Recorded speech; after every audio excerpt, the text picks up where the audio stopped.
as Nigeria continues to witness the rising spate of insecurity, kidnappings and banditry in the country on a daily basis. Now let's bring in an expert view on the need to attain peace and unity amid rising insecurity in Nigeria. And joining me live via Zoom is a public affairs analyst, Adeola Sowetan. Good to have you join us, Adeola Sowetan. A lot of people are wondering or are concerned on the toll that this insecurity and kidnapping and banditry might take on Nigeria's unity, especially when you look at the fact that in some quarters, this is beginning to have some level of ethnic coloration. Well, we first of all need to understand why the escalation of insecurity, particularly in the north, and of course spreading fast now to the southern part.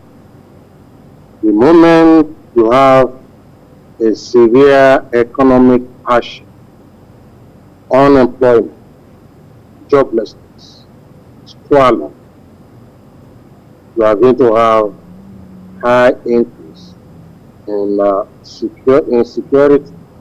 And this is where we have to get this fact straight. Banditry that has spread in the north and of course getting to the south now is part of these indices. When you have government that has not really addressed critically the issue of employment. As we speak, about 33% of Nigerian youth are unemployed. And these people must eat, must find a way to sleep somewhere, and of course, must also enjoy themselves minimum. Major above bracket. These are signs that Nigeria economy is going down, really, with no help in sight. If you listen to some of these bandits, just let me quickly jump in, Mr. Sowetan. The insecurity is getting worse. I mean, we all can feel the impact of it. But are you worried that beyond the humanitarian crisis that this is having on the country, we're seeing numbers of IDPs rising in several states, that beyond that, that another lasting impact would be the issue of unity and peace in the country? Well, I guess I got you right, because your voice is echoing. But be that as it may, I also feel that when you look at the nature of the banditry, first there is Boko Haram. But I come to a conclusion, and I think every reasonable Nigerian should also observe that. These bandits, many of them are cells of Boko Haram, because Boko Haram need money to buy more ammunition and to feed. In as much as our gallant soldiers have done marvelous work, but I think we should not have one direction analysis of Boko Haram. Yes, there are no more bombing in Abuja. I feel what they have done is simply to change their style, to decentralize their atrocity, terrorism. And that is why you see kidnapping going on everywhere.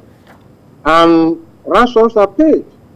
All the security people need to do is to trace through phone calls, because this ransom are paid on the basis of negotiation, telephone calls. And what that means is that when people make telephone calls to parents, and money are withdrawn from banks to pay them. Just 2 days ago, I even read the bandits telling those who are coming with the ransom that they should buy them suya. And that tells you how comfortable they are. They insisted that they should buy them suya, buy them cigarette. And I asked myself, if we can not locate the funders, I think it should be easy for us to follow the telephone conversation and get them where they are. can see now, there are even more confidence now telling us that through Gumi, All right. we should not be called criminals. They are criminals.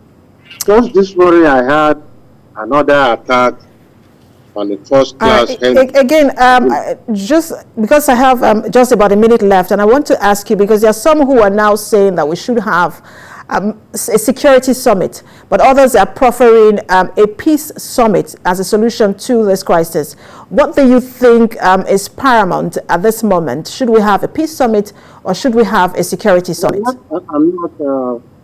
I'm not really getting, because your voice is faint, but notwithstanding, I think that what government should do is to call a national security meeting of all stakeholders. Military war, either against terrorism or conventional war, are not won by soldiers alone or by the army. They are won by the people who have one thing or the other to contribute to make the war, successful against terror. Today now is difficult to predict who next and what next. Negotiating with terrorists, to me, is meaningless. Because if you negotiate with them, are you going to make them commissioners and ministers? Are you going to appoint them director general of companies? Or are you going to start telling them to become artists? These are people who have tasted millions of naira. These are people who have tasted blood. These are people who don't recognize constitution or sovereignty of any nation. I feel that the first is to go to war with them. Mr. President said, give another shooter aside order. And I think, to me, all right. I'm afraid we do have to leave it there. I have run out of time. Public affairs analyst Adeola Sowetan, thanks for talking to us. Oh, thank you.